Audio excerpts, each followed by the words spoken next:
Hello, আসসালামু আলাইকুম। আমি মোহাম্মদ ইয়াসিন আরাফাত কাপ্তাই থেকে বলছি। আমি এখন দাঁড়িয়ে আছি সেটা হচ্ছে বাংলাদেশ বনশিল্প উন্নয়ন কর্পোরেশনের ট্যাক্স বিভাগ। আপনি দেখেন এই বিল্ডিংটা অনেকে এই বিল্ডিংটা চিনবেন।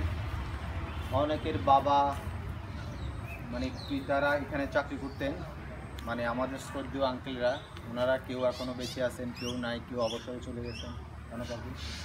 এই জায়গাটাতে আমরা একসময় কিন্তু মানে খুব চলাফেরা করতাম, মুখরিত অবস্থায় ছিল, অনেক মানুষ ছিল। 2003-4 সালে এই প্রতিষ্ঠানটা আস্তে আস্তে বন্ধ হয়ে গেছে, যে কোনো কারণে হোক, এটা অভ্যন্তরীণ বিষয়। তবে এই প্রতিষ্ঠানে একটা ঐতিহ্য আছে, খুব সুন্দর একটা প্রতিষ্ঠান। তবে দীর্ঘদিন এটা খুব জরাজীর্ণ ছিল, এখন বর্তমানে এটা খুব উন্নয়ন হচ্ছে। আস্তে আস্তে এটা মডিফাই করা হয়েছে। দেখেন, আগের তুলনায় পুরাতন দেওয়ালটা ভেঙে নতুন করে দেওয়াল করা হয়েছে। এই দেওয়ালগুলো করা হয়েছে নতুন দেওয়াল। খুব মানে আস্তে আস্তে পরিবর্তন আসতেছে। তবে হ্যাঁ, সময়ের পরিবর্তন, সব কিছু পরিবর্তন হবে, শুধু পুরাতন মানুষগুলোকে আর খুঁজে পাওয়া যাবে না, যায় না, ওগুলো স্মৃতির মনোকরটাই রয়ে যায়। ধন্যবাদ।